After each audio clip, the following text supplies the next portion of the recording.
بسم اللہ الرحمن الرحیم۔ شروع اللہ کے نام سے جو بڑا مہربان نہایت رحم کرنے والا ہے۔ بسم اللہ الرحمن الرحیم۔ بیماری بھگانے والی ایک تسبیح دن میں کسی بھی وقت پڑھیں، رات تک بیماری کو اپنی آنکھوں سے بھاگتا دیکھیں، ڈاکٹر دیکھ کر خود حیران رہ جائے گا۔ السلام علیکم ورحمۃ اللہ وبرکاتہ۔ محترم ناظرین، یہ تسبیح پڑھ لیں، سر سے لے کر پاؤں تک آپ کے جسم کی اندرونی بیرونی ہر بیماری ختم ہو جائے گی، اللہ کے فضل کے ساتھ، اللہ کے کرم کے ساتھ۔ جس گھر میں جو بھی کوئی بیماری میں مبتلا ہو، چاہے وہ چھوٹی سے چھوٹی بیماری ہو یا بڑی سے بڑی بیماری ہو، اور کئی سالوں سے آپ بیماری کا علاج کروا کر تھک چکے ہوں لیکن وہ بیماری ختم ہونے کا نام نہ لے رہی ہو، اگر آپ خود بیمار ہیں تو خود یہ تسبیح پڑھ لیں، جس کا پورا طریقہ میں آپ کو بتانے جا رہا ہوں۔ اگر آپ کے گھر میں کوئی بیمار ہے جس کا علاج کروا کر آپ تھک چکے ہیں تو صبح نہار منہ یہ تسبیح پڑھ کر اس پر پھونک مار دیں یا اس کو پانی پلا دیں تو انشاءاللہ صبح خالی پیٹ کیا گیا یہ تسبیح کا عمل آپ کے جسم کے اندر سے اور جسم کے باہر سے جیسی بھی کوئی بیماری ہوگی انشاءاللہ وہ ختم ہو جائے گی اور آپ کو زندگی میں سکون مل جائے گا۔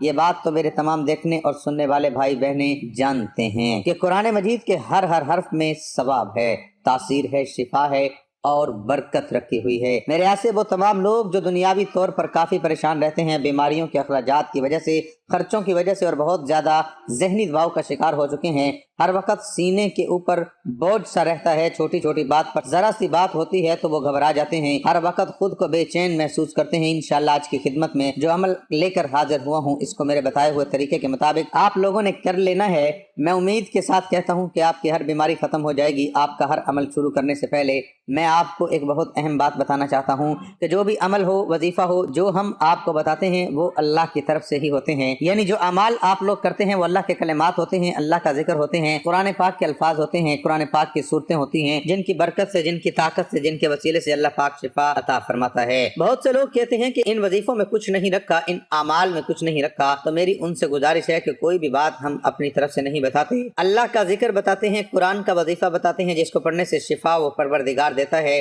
آپ خود جانتے ہیں کہ اللہ کے کلمات میں کتنی طاقت ہوتی ہے، تو ہمیں چاہیے کہ ہم ان وظائف کو سچے دل اور کامل ایمان کے ساتھ ضرور کیا کریں تاکہ ہمیں ان وظائف سے فائدہ حاصل ہو سکے۔ اگر آج کی یہ تسبیح پڑھ لینے سے ڈاکٹروں کے خرچے بچ جاتے ہیں، دوائیوں کے خرچے بچ جاتے ہیں اور مریض صحت یاب ہو جاتا ہے تو آپ بتائیں اس سے بڑی کامیابی، اس سے بڑی بات اور کیا ہو سکتی ہے؟ جو انسان صدیوں سے، کئی سالوں سے بیماریوں کا شکار ہوا ہوتا ہے، اس کی زندگی کی ایک ہی تمنا ہوتی ہے اسے سکون مل جائے، اسے بیماری سے نجات مل جائے، اسے شفا مل جائے۔ اس کے لیے شفا سب سے بڑی نعمت ہوتی ہے۔ ناظرین اکرام، حضرت علی رضی اللہ تعالیٰ عنہ کے پاس ایک شخص آتا ہے اور عرض کرتا ہے مجھے رات کو ٹھیک سے نیند نہیں آتی، رات کو سو نہیں پاتا اور جب صبح اٹھتا ہوں تو پورے جسم میں درد سا رہتا ہے اور وہ درد بڑھتا رہتا ہے۔ جب وہ اپنی بات حضرت علی رضی اللہ تعالیٰ عنہ کو بیان کر چکا تو انہوں نے اس شخص سے فرمایا کہ اے شخص، اگر تم رات کو پانی پیتے ہو تو پانی پینا بند کر دو، کیونکہ ایسا کرنا انتہائی نامناسب ہے اور رات کو پانی پینے سے ایسا درد شروع ہو جاتا ہے کہ اگر اللہ پاک اسے شفا دینا چاہے تو دے سکتے ہیں ورنہ اس کا علاج ناممکن ہے۔ ناظرین اکرام، پانی جسم کے لیے ایک انتہائی اہم چیز ہے۔ جب ہم مناسب مقدار میں پانی نہیں پیتے تو ہمارے جسم میں پانی خشک ہو جاتا ہے اور اکثر رات کے وقت ہمیں پانی کی ضرورت محسوس ہوتی ہے اور لوگ رات کو اٹھ کر پانی پیتے ہیں، لیکن اب جدید میڈیکل سائنس نے بھی رات کو پانی پینے سے منع کر دیا ہے۔ ان کا کہنا ہے کہ بستر پر جانے سے قبل پانی کا استعمال نیند کو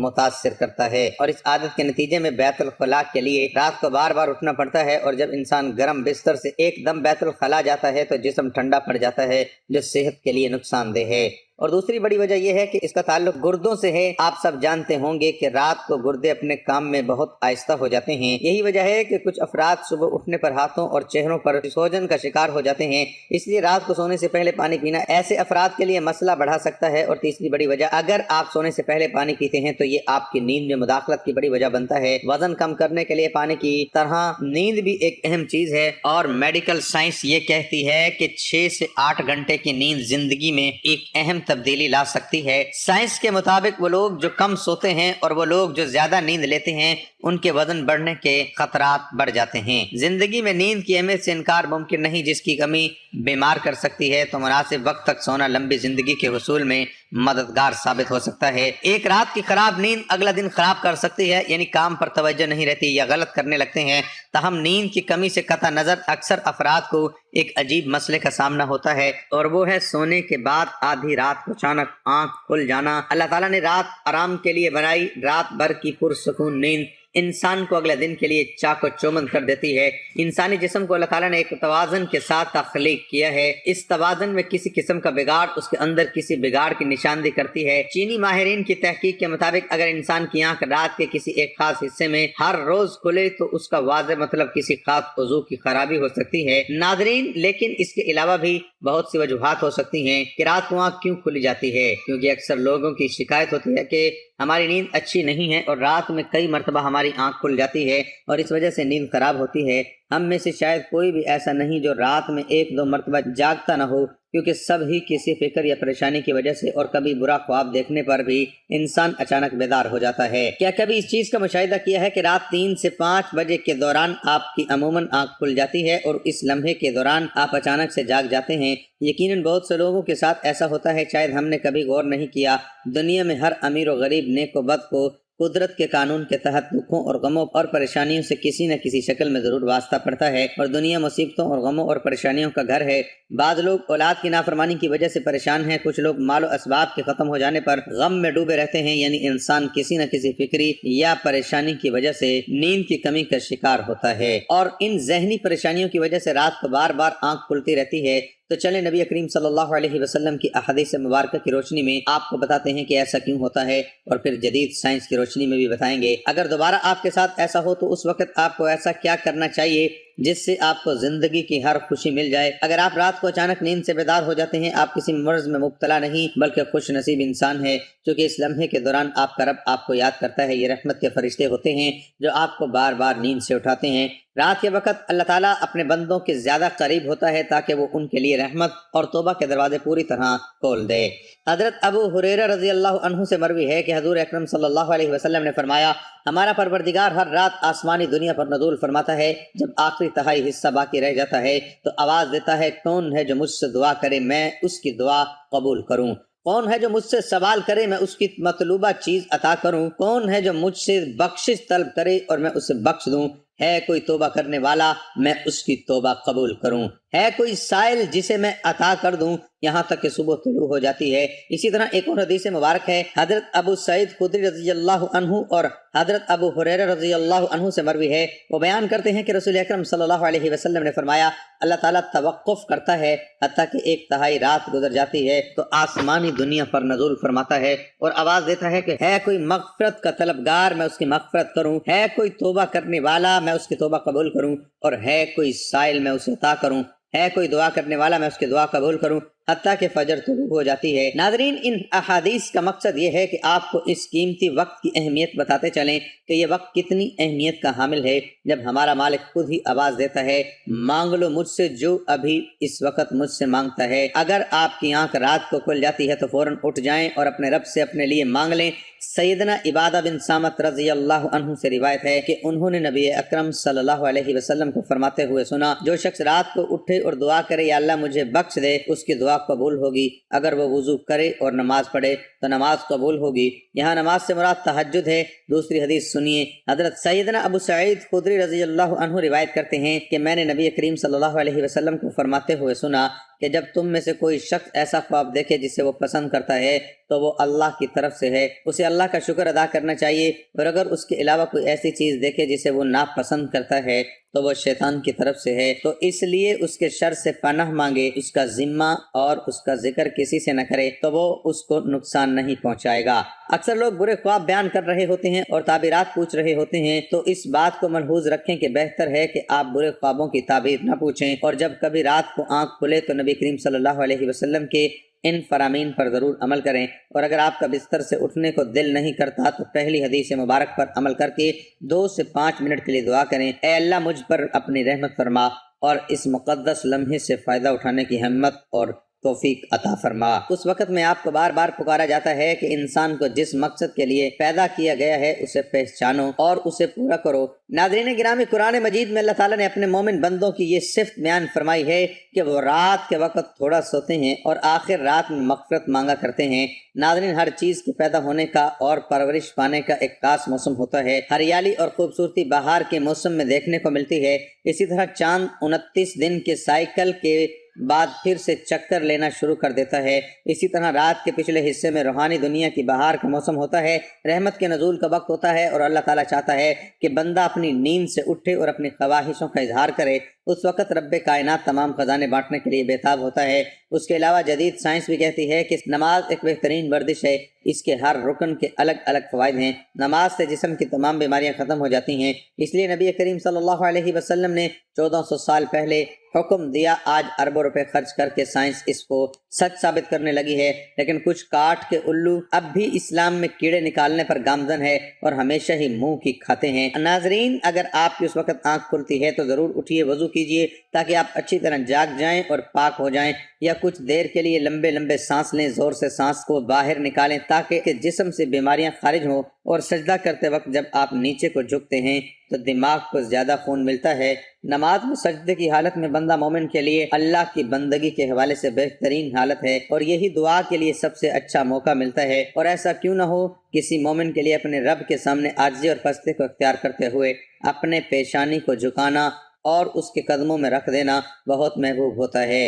اس کے نتیجے میں اللہ تعالیٰ اپنے بندوں کو بہترین سے نوازتا ہے اور اپنے قرب کا شرف بخشتا ہے۔ رات کو تہجد کے بارے میں حق تعالیٰ کا ارشاد ہے، اور رات کے کچھ حصے میں تہجد پڑھ لیا کرو جو آپ کے حق میں زائد چیز ہے۔ کیا عجب ہے، آپ کا رب آپ کو مقام محمود میں جگہ دے۔ مقام محمود مقام شفاعت کبریٰ ہے، جس پر قیامت کے دن فیض ہو کر آپ صلی اللہ علیہ وسلم اپنی امت کی بخشش کرائیں گے۔ مذکورہ ارشاد کی روشنی میں مسلمانوں کو چاہیے کہ رات کو جس وقت آنکھ کھل جائے وضو کر کے 2 رکعت، 4 رکعت، 6 رکعت، 8 رکعت، جس قدر طاقت اور فرصت ہو، دل کی رغبت ہو، پڑھ لیا کریں۔ تہجد کا ثواب مل جائے گا۔ اللہ تعالیٰ نے انسان کو اس دنیا میں صرف اور صرف اپنی عبادت، اپنی معرفت اور اپنی پہچان کروانے کے لیے بھیجا ہے، تاکہ وہ اللہ تعالیٰ کی عبادت اور اس کی بندگی کر کے، اس کی ذات کو پہچان کر، اس کی معرفت حاصل کر کے اس دنیا میں اللہ تعالیٰ کو راضی کر لے، اور پھر آخرت کی ہمیشہ ہمیشہ کی زندگی عیش و عشرت اور راحت و آرام میں بسر کرے۔ یہی وجہ ہے کہ حضرت انبیاء علیہم الصلاۃ والسلام، صحابہ کرام رضی اللہ عنہم نے اپنے تمام شعبہ زندگی، غمی و خوشی، تنگ و دستی و فراوانی کے ہر وقت، ہر لمحے اس عظیم مقصد کو یاد رکھا، اور وہ اس میں کامیاب بھی رہے۔ وہ دنیاوی کاروبار، زراعت و تجارت، صنعت و حرفت وغیرہ بھی کرتے تھے، لیکن ان کے دل ہمیشہ اللہ تعالیٰ کی محبت و الفت میں مست و سرشار رہتے، اور کسی وقت بھی اس کی یاد سے غافل نہیں رہتے تھے۔ ایسے ہی لوگوں کے بارے میں اللہ تعالیٰ نے قرآن مجید میں فرمایا، یہ وہ لوگ ہیں کہ جنہیں کوئی تجارت یا کوئی خرید و فروخت نہ اللہ کی یاد سے غافل کرتی ہے، نہ نماز قائم کرنے اور نہ زکوٰۃ دینے سے۔ یہی وہ لوگ ہیں جو رات جیسے پرسکون وقت میں بھی راحت و آرام کے بجائے اپنے محبوب حقیقی کے سامنے عبادت و بندگی کے لیے دستے بستہ کھڑے ہوتے ہیں، اور نماز میں اس کے سامنے زار و نیاز میں مشغول ہو جاتے ہیں۔ اللہ تعالیٰ نے انہی لوگوں کا قرآن مجید مختلف انداز میں ذکر فرمایا ہے۔ چنانچہ ایک جگہ ارشاد ہے، ان کے پہلو رات کے وقت اپنے بستروں سے جدا رہتے ہیں، وہ اپنے رب کو ڈر اور امید کے ملے جلے جذبات کے ساتھ پکار رہے ہوتے ہیں، اور ہم نے ان کو جو رزق دیا ہے وہ اس میں سے نیکی کے کاموں میں خرچ کرتے ہیں۔ چنانچہ کسی متنفس کو کچھ پتہ نہیں کہ ایسے لوگوں کے لیے آنکھوں کی ٹھنڈک کا کیا سامان ان کے اعمال کے بدلے میں چھپا کر رکھا گیا ہے۔ ایک دوسری جگہ ارشاد ہے، وہ رات کے وقت کم سوتے تھے اور سحری کے اوقات میں استغفار کرتے تھے۔ حضرت عبداللہ بن سلام رضی اللہ عنہ فرماتے ہیں کہ جب حضور اقدس صلی اللہ علیہ وسلم مدینہ منورہ تشریف لائے تو لوگ آپ صلی اللہ علیہ وسلم کی طرف دوڑنے لگے اور کہنے لگے کہ حضور صلی اللہ علیہ وسلم تشریف لائے ہیں۔ میں بھی لوگوں کے ساتھ آیا تاکہ دیکھوں کہ واقعی آپ صلی اللہ علیہ وآلہ وسلم نبی ہیں یا نہیں۔ میں نے آپ صلی اللہ علیہ وسلم کا چہرہ مبارک دیکھ کر کہا کہ یہ چہرہ جھوٹے شخص کا نہیں ہو سکتا۔ وہاں پہنچ کر جب سب سے پہلا ارشاد حضور صلی اللہ علیہ وسلم کی زبان سے سنا وہ یہ تھا کہ لوگوں، آپس میں سلام کا رواج ڈالو اور غربا کو کھانا کھلاؤ اور صلح رحمی کرو، اور رات کے وقت جب سب لوگ سوتے ہوں تہجد کی نماز پڑھا کرو تو سلامتی کے ساتھ جنت میں داخل ہو جاؤ گے۔ حضرت علی رضی اللہ تعالیٰ عنہ سے مروی ہے کہ حضور اقدس صلی اللہ علیہ وسلم نے ارشاد فرمایا کہ جنت میں ایسے بالا خانے ہیں جو آبگینیوں کے بنے ہوئے معلوم ہوتے ہیں، ان کے اندر سب چیزیں باہر سے نظر آتی ہیں۔ صحابہ رضی اللہ عنہم نے عرض کیا، یا رسول اللہ، یہ کون لوگ ہیں؟ یہ کن لوگوں کے لیے ہیں؟ حضور صلی اللہ علیہ وسلم نے فرمایا، جو اچھی طرح سے بات کریں اور غرباء کو کھانا کھلائیں اور ہمیشہ روزے رکھیں، اور ایسے وقت میں رات کو تہجد پڑھیں جب کہ لوگ سو رہے ہوں۔ حضرت بلال حبشی رضی اللہ عنہ سے روایت ہے کہ رسول اللہ صلی اللہ علیہ وسلم نے ارشاد فرمایا کہ تم رات کے جاگنے کو لازم پکڑو، کیونکہ یہ تم سے پہلے صالحین اور نیک لوگوں کا طریقہ ہے، اور رات کا قیام اللہ تعالیٰ کی طرف سے تقرب کا ذریعہ ہے اور گناہوں کے لیے کفارہ ہے اور گناہوں سے روکنے اور حسد سے دور کرنے والی چیز ہے۔ قیام اللیل تو میری آپ سب بھائیوں بہنوں سے گزارش ہے کہ جو تسبیح میں آپ کو بتانے جا رہا ہوں وہ تسبیح کون سی ہے۔ آج جو طریقہ میں آپ کو بتانے جا رہا ہوں اس طریقے سے آپ نے تسبیح کرنی ہے، پھر دیکھیں اللہ پاک آپ کو شفا عطا فرما دیں گے، صحت والی زندگی عطا فرما دیں گے۔ لیکن جب کوئی ڈاکٹر میڈیسن دیتا ہے تو اس کا پورا طریقہ بتاتا ہے کہ اس میڈیسن کو آپ نے اس طریقے سے استعمال کرنی ہے جو طریقہ میں نے آپ کو بتایا ہے۔ اگر آپ ڈاکٹر کے طریقے کے خلاف جائیں گی، اپنی مرضی سے وہ میڈیسن استعمال کریں گے تو ہو سکتا ہے آپ کو اس کا فائدہ حاصل نہ ہو۔ اسی طرح جو طریقہ میں آپ کو بتانے جا رہا ہوں اس طریقے سے آپ نے تسبیح کرنی ہے۔ یقین کریں کائنات میں کسی بھی فرد کو کسی قسم کی بیماری لگ گئی ہو، کوئی ذہنی الجھن ہو یا کوئی قلبی ہے یا قلبی بے چینی ہو، کالا پیلا جادو ہو یا جن آسیب کا سایہ ہو، آج کی یہ تسبیح پڑھنے کے بعد اپنے اندرونی حالات کو بدلتے ہوئے خود دیکھ لو گے، بیماریوں کو زندگی سے جاتے ہوئے دیکھ لو گے۔ اس تسبیح کو آپ لوگوں نے کس طرح سے پڑھنا ہے کہ بڑی توجہ سے نوٹ فرمائیں۔ بیماری بھگانے والی ایک تسبیح دن میں کسی بھی وقت پڑھیں، بیماری کو اپنی آنکھوں سے بھاگتا دیکھیں گے۔ یہ کلمات آپ کو سجود کی حالت میں بیٹھ کر ایک تسبیح پڑھنی ہے، بابدو ہو کر اول و آخر درود شریف کے ساتھ۔ درود شریف چاہے کوئی بھی ہو تو کلمات یہ ہیں، ان کلمات کو آپ نے پڑھنا ہے، انشاءاللہ آپ کی تمام بیماریاں دور ہو جائیں گی۔ بیماری میں پریشان ہو کر انسان روحانی علاج بھی کرنا چاہتا ہے لیکن اسے درست راستہ نہیں ملتا اور ٹوٹکوں میں لگ جاتا ہے۔ ایک مسلمان کی حیثیت سے ہمارے پاس اللہ کے رسول صلی اللہ علیہ وسلم کی دعائیں موجود ہیں جو سب سے زیادہ اثر رکھنے والی دعائیں ہیں، لہذا بیماری کی حالت میں ان کا وسیلہ حاصل کرنا چاہیے۔ یہ طب رسول صلی اللہ علیہ وسلم ہے۔ ابن ماجہ میں اس بارے میں بہت سی دعائیں اور رسول اللہ صلی اللہ علیہ وسلم کے دم فرمانے کا مفصل بیان موجود ہے۔ بخاری شریف اور مسلم شریف کی ایک متفق علیہ حدیث ہے، حضرت سیدنا عائشہ رضی اللہ عنہما نے فرمایا ہے کہ رسول اللہ صلی اللہ علیہ وسلم اپنے گھر والوں کی بیمار پرسی کرتے تو اپنا دایاں ہاتھ مریض کے درد والے حصے پر پھیرتے، یہ دعا پڑھتے، اللہم رب الناس مذہب الباس الشفی انت شافی لا اشافی الا انت شفاء لا یغادر سقما۔ ترجمہ، اے اللہ، اے لوگوں کے پروردگار، اے پریشانی کو دور کرنے والے، تو شفا عطا فرما، تو ہی شفا دینے والا ہے، تیرے سوا کوئی شفا دینے والا نہیں ہے، ایسی شفا جو بیماری کو باقی نہ چھوڑے۔ اس دعا سے پیاری اور عجز کرنے والی دعا اور کون سی ہو سکتی ہے؟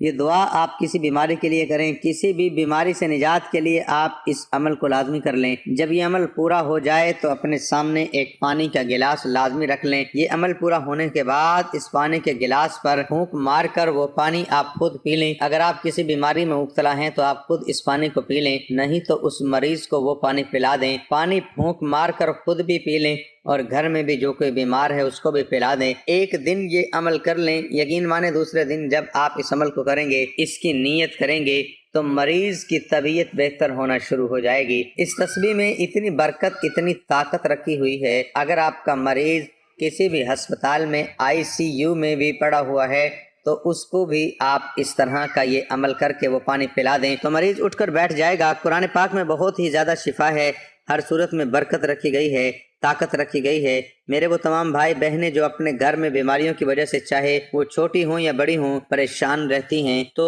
آج کا یہ عمل ضرور کر لیں۔ اور ایک بات میری ہمیشہ کے لیے پلے باندھ لیں کہ جسمانی بیماری بہت چھوٹی چیز ہے، اصل بیماری سوچ کی بیماری ہوتی ہے۔ جس طرح دیمک لکڑی کو چاٹ جاتا ہے، اس کو کھا جاتا ہے، اندر سے ہی کھا جاتا ہے، اسی طرح منفی سوچ جو ہوتی ہے وہ بیماریوں کی طرح جسم کو اندر سے کھا جاتی ہے۔ اپنی سوچ کو مثبت رکھیں، پازیٹیو رکھیں۔